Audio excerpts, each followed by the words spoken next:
வணக்கம் நேயர்களே, நீங்கள் பார்த்து கொண்டிருப்பது உங்கள் அன்பான சிங்கர் கிறிஸ்டோபர் ஸ்டான்லி. இன்னையோட வீடியோல we are going to talk about what is that best keyboard, piano keyboard we don't know அப்படின்ற ஒரு டவுட் இருக்கும்ல. போன கிளாஸ்லயும் சொன்னேன், நான் பியானோக்கும் கீபோர்டுக்கும் பெரிய ஒன்றும் டிஃப்ரென்ஸ் கிடையாது. இப்போதைக்கு நம்ம பிகினர்ஸ் லெவலில் தான் பார்க்குறோம். ஸோ ரொம்ப டவுட்டாக இருக்குது, இது எந்த கீபோர்டு வாங்கணும்னு எனக்கு தெரியல, அவ்வளோ வெரைட்டிஸ் இருக்குது அப்படின்ற ஒரு டவுட் இருக்குல்ல. அதை நம்ம இன்னைக்கு கிளியர் பண்ண போகிறோம். ஓகே, பேசிக் 5 பாயிண்ட்ஸ் பார்த்தீங்கனாலுமே இந்த கீபோர்டில் அந்த கீபோர்டில் இருந்துச்சுனாலுமே வாங்கிடலாம். இப்படி பண்ணால் வாங்கக்கூடாதுன்னு அர்த்தம்ல, சாரி வாங்கிடுங்க.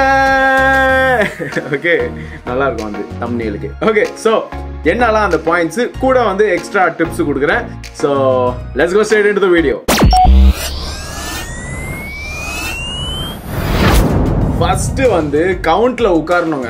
ஒரு கீபோர்டிஸ்டோ ஒரு சிங்கரோ ஒரு எந்த மியூசிக்ல கன்சிடர் பண்றீங்களோ கவுண்ட்ல உட்காரணும். டைமிங்னு சொல்லுவாங்க. மியூசிக் எல்லாமே டைமிங்ல தான் உட்காரும். ஓகே, ஸோ அந்த டைமிங்ல உட்காரத்துக்கு உங்க கீபோர்ட்ல ஒரு மெட்ரோனாம் இருந்தே ஆகணும். ஓகே, என்னுடைய வீடியோஸ் பார்க்குறவங்களுக்கு எல்லாருக்குமே தெரியும், இந்த மெட்ரோனாம்ன்றது இவன் விடவே மாட்டான்டா, இவன் மெட்ரோனாம்னு சொல்லிட்டு அந்த மாதிரி தான். Sorry, metronome is very important. So கீபோர்டில் அந்த மெட்ரோனாமில் அந்த ஃபர்ஸ்ட் சவுண்ட் டிங்ன்னு அந்த பெல்லு சவுண்டு, அதாவது ஒரு டிஃப்ரெண்ட் சவுண்டாக இருக்கணும். ஓகே, நான் உங்களுக்கு காமிக்கிறேன், கேக்குதா?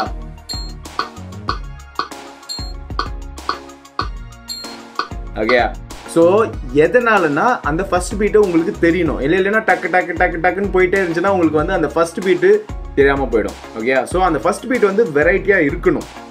பெல் இல்லாட்டி வேற ஏதாவது சத்தம் இருக்கும். நம்ம ஒரு பிராண்ட்ல மாற்றி காமிக்கணும்ல அவங்களுக்கு, ஸோ அதனால மாற்றி வைப்பாங்க. ஸோ இந்த மெட்ரோனாம் இஸ் த மோஸ்ட் இம்பார்ட்டன்ட், ஏன் வளர்ற important point. Okay, understood?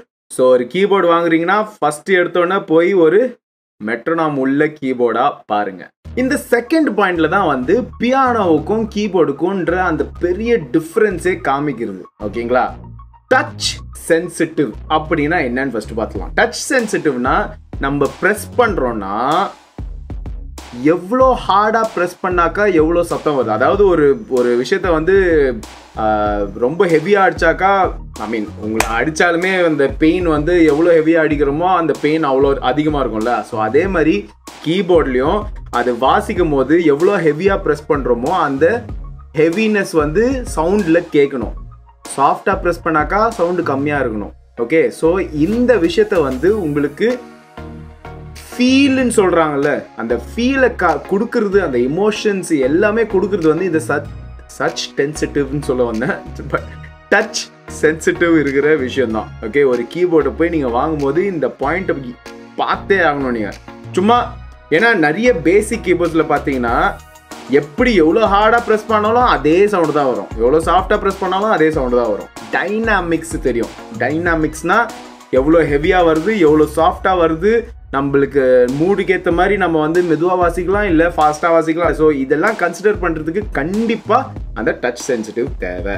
Okay, so அடுத்த தேர்ட் பாயிண்ட் என்னன்னு பார்த்துலாமா? எவ்வளோ பெரிய கீபோர்டாக வாங்கணும்? இவ்வளோ பெருசாக வாங்கலாமா, இல்லை சின்னதாக வாங்கலாமா, இல்லை மீடியம் சைஸாக வாங்கலாமான்ற அந்த கேள்வி இருக்கும்ல. 25 கீஸ்ன்னு சொல்லுவாங்க, அப்புறம் 61 கீஸ் சொல்லுவாங்க, அப்புறம் 88 கீஸ் சொல்லுவாங்க. அதாவது எத்தனை கீஸ் இருக்குது தான். ஓகேங்களா? ஸோ அந்த கீஸ் இப்போ சப்போஸ் நம்ம அந்த 25 கீஸ்லாம் வாங்கினோம்னா வெறும் இங்கே தட்டிட்டு இருக்க வேண்டியதுதான். அதுக்கு மேலே அந்த ஹை இருக்காது, இதுக்கு மேலே லோ இருக்காது. இதே கொஞ்சம் அந்த 61 கீஸ் வாங்கினீங்கன்னா, என்கிட்ட இருக்குது அந்த 61 கீஸ் தான். அதில் என்ன ஆகும்னா கொஞ்சம் ஹைலியும் போகலாம், லோலியும் போகலாம். Of course 88 கீஸ்னா you don't need to worry about it at all. இன்னும் எவ்வளோ தூரம் லோவாக போகலாமோ எவ்வளோ தூரம் ஹையாக போனாலும் சூப்பராக கேட்கும்.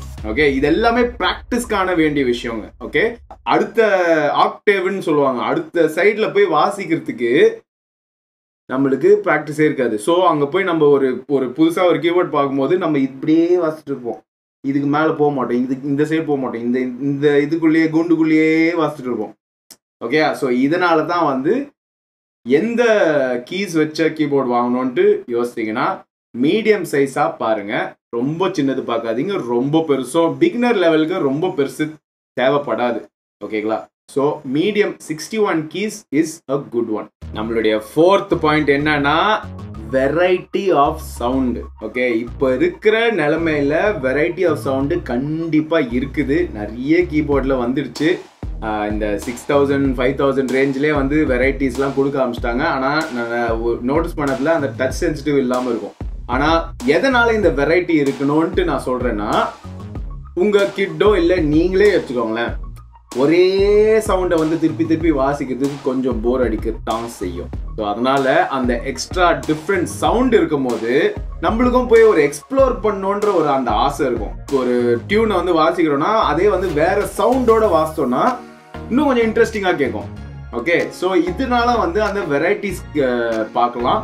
அண்ட் அஃப்கோர்ஸ் இப்போ இருக்கிற கீபோர்ட்ஸில் வந்து ட்ரம்ஸும் கூட சேர்ந்து கொடுக்குறாங்க. ஓகேங்களா? ஸோ அந்த ட்ரம்ஸும் வரும்போது அதுவும் வந்து கொஞ்சம் இந்த என்னது அந்த டைம் சிக்னேச்சர்னு சொல்லுவாங்க, தாளம் அதெல்லாம் சொல்கிறாங்களே. ஸோ இதுக்கெல்லாம் வந்து இந்த ட்ரம்ஸ் வந்து யூஸ் ஆகும். ஓகேங்களா? ஸோ வெரைட்டி ஆஃப் சவுண்டு இருக்கணும். இல்லைனா கூட பரவாயில்ல, பட் இப்போ இருக்கிற வர கீபோர்ட்ஸில் எல்லாமே வந்துடுச்சுங்க. ஸோ அதனால் அவ்வளோவா கன்சிடர் பண்ண தேவையில்லை. ஆனால் சப்போஸ் நீங்கள் பார்க்குற கீபோர்டில் வந்து அது இல்லைன்னா கொஞ்சம் ஒரு மாதிரியாக தான் போர் அடிக்க ஆரம்பிச்சோம். ஓகேங்களா? ஸோ அடுத்த பாயிண்ட் என்னன்னு பார்த்தோம்னா, கீஸ் இருக்குல்ல, ஒயிட் கீ பிளாக் கீ இருக்குல்ல, லெங்க்தியான கரெக்டான லெங்க்த்தில் வாங்கணும். ரொம்ப சின்னது வாங்கக்கூடாது. ரெகுலர் சைஸ் நீங்கள் சப்போஸ் நீங்கள் ஆன்லைனில் வாங்குறீங்களோ இல்லை கடையில் போய் வாங்குறீங்களோ பார்த்து அதில் வந்து கண்டிப்பாக போட்டிருப்பாங்க மினி கீபோர்ட் இல்லை மினி சைஸ் கீபோர்ட் அந்த மாதிரி ஏதாவது போட்டிருந்தாலுமே நோ. ப்ரொஃபஷனல் லெவல் ஆகணுன்றதுக்காக வாங்குறீங்க. ஸோ நீங்கள் சின்ன கீபோர்ட்ஸில் இப்படி வாசிச்சு ப்ராக்டிஸ் பண்ணிங்கன்னா அப்புறமா பெரிய இதில் ரெகுலர் கீபோர்டில் வாசிக்கும் போது கண்டிப்பாக பிரச்சனையாக வரும். ஓகேங்களா? ஸோ வாங்கும் போதே வந்து கரெக்டான சைஸ் கீபோர்டாக வாங்குங்க. மினின்னு போட்டால் தான் வாங்கக்கூடாது. அதுக்கு மேலே லாங் கீஸ்லாம் அதுக்கு மேலாம் இல்லை.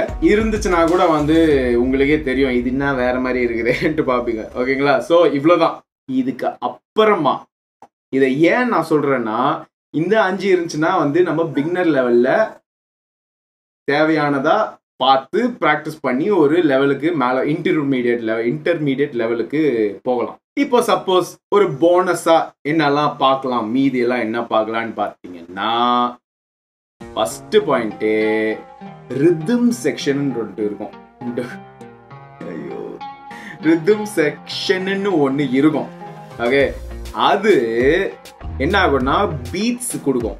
ஓகே, வால்ஸ் பீட்ஸோ இல்லை இப்போ வர இதுலலாம் வந்து குத்து பீட்லாம் போட்டு அனுப்புகிறாங்க.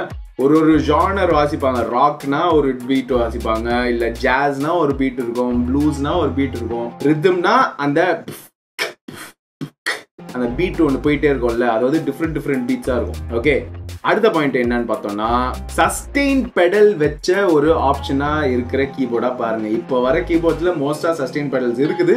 சப்போஸ் நீங்க அதுல இல்லைன்னா இது ஒரு பிளஸ் பாயிண்டா இருக்கும். ஸ்டார்டிங்ல maybe it might not be useful, but sustain pedal இருந்துச்சுன்னா ஒரு அடுத்த லெவலுக்கும் போறதுக்கான ஒரு கீபோர்டு வந்து வாங்கின மாதிரி இருக்கும். ஓகே, ஸோ சஸ்டெயின் பெடல்னா வந்து ஒரு கீயை அமுத்துறீங்கன்னா எவ்வளோ நேரத்துக்கு நிக்குதுன்றத வந்து அந்த பெடலை வந்து அமுத்தி. ஓகே, ஸோ அடுத்த போனஸ் பாயிண்ட் என்னன்னா, ஹெட்ஃபோன்ஸ் ஜாக் இருக்கான்னு பார்த்துக்கோங்க. ஹெட்ஃபோன்ஸ் ஜாக் வந்து எதுக்கு யூஸ் ஆகும்னா, சப்போஸ் நம்ம வந்து ப்ராக்டிஸ் பண்ணிகிட்டே இருக்கோம், ஆனால் திடீர்னு ஒரு ரிலேட்டிவ்ஸோ யாரோ வந்துட்டாங்க.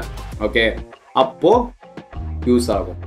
இல்லை நம்ம ஒரே டியூனை திருப்பி வாசிட்டே இருப்போம், பக்கத்தில் இருக்கிறவங்க வந்து டென்ஷன் ஆகிடுவாங்க. ஏன்னா அது நம்ம ப்ராக்டிஸ் பண்ணிட்டு இருக்கோம், நம்ம இன்ட்ரெஸ்டிங்காக போய் இது பண்ணிட்டு இருப்போம். ஆனால் அங்கேருந்து ஒரு கமெண்ட் வரும் அம்மா கிட்டேருந்து, டேய் நிறுத்துடா தலை வலிக்குதே. இல்லை ஒய்ஃப் சொல்லுவாங்க, ஐய இவன் தொல்லை தாங்கலையே, இவன் வயசு என்னது இப்போ வந்து தட்டின்னுறான் ஏதோ, அப்படிலாம் சொல்ல மாட்டாங்க. சும்மா நானே ஒரு இமேஜினேஷனாக சொல்கிறேன் நான். ஓகே, ஸோ அந்த ஹெட்ஃபோன்ஸ் ஜாக்கு போட்டிங்கன்னா நம்ம பாட்டுக்கு தனியாக ப்ராக்டிஸ் பண்ணிட்டு போயிட்டே இருக்கலாம். ஓகே, ஸோ அடுத்த பாயிண்ட் என்னன்னா, கடைசியாக ஆடியோ ஜாக் இருக்கான்னு பார்த்துக்கோங்க. ஓகே, ஆடியோ ஜாக் என்ன ஆகும்னா, நீங்கள் மியூசிக் கேட்கலாம். ஸோ நீங்கள் மியூசிக் கேட்கும் போது அது கூட நீங்கள் வாசிக்கலாம். அவ்வளோதான், சிம்பிள். இதுக்கு மேலே நம்ம ரொம்ப பெரிய எக்ஸ்பிளனேஷன்லாம் கிடையாது. இதுக்கு ஆடியோ ஜாக்கு இருக்குதான்னு பார்த்துக்கோங்க. இதெல்லாம் வந்து எக்ஸ்ட்ரா பாயிண்ட்ஸ் தான், இல்லைனா கூட பரவாயில்ல, பட் இருந்துச்சுன்னா நல்லா இருக்கும்ன்ட்டு தான். அவ்வளோதான். ஓகே, ஸோ இவ்வளோதான் என்னுடைய consideration of the India for the keyboard of the beginner to by. Professional லெவல்ன்ட்டு வரும்போது நிறைய டிஃப்ரென்சஸ் காமிக்கும். ஓகே, அந்த டிஃப்ரென்சஸ்லாம் வந்து நீங்கள் கீபோர்ட் படிக்க படிக்க உங்களுக்கே புரிஞ்சு அந்த லெவலுக்கு போன உடனே நீங்களே யோசித்து என்னெல்லாம் இருக்கணும்ட்டு பார்த்து நீங்கள் வாங்கிடுவீங்க. Okay, so that's about it. உங்களுக்கு இந்த வீடியோ வந்து யூஸ்ஃபுல்லாக இருக்கும்ட்டு நான் நம்புகிறேன். This is me Christopher Stanley signing off. If you haven't subscribe to my channel, please do subscribe. நான் வந்து நிறைய எக்கச்சக்கமான மியூசிக்கை பற்றி நான் பேசிகிட்டே இருக்க போகிறேன். ஸோ உங்களுக்கு பிடிச்சிருந்துச்சுன்னா லைக் பண்ணுங்கள், ஷேர் பண்ணுங்கள், கமெண்ட் பண்ணுங்கள். அண்ட் ஆல்சோ கூட யாராவது உங்களுக்கு தெரிஞ்ச யாராவது மியூசிஷியனுக்கு சப்போஸ் கற்றுக்குறாங்கன்னா அவங்களுக்கும் அனுப்பிச்சி விடுங்க. Okay, so that's about it. I'll see you guys in another video. Until then, ciao.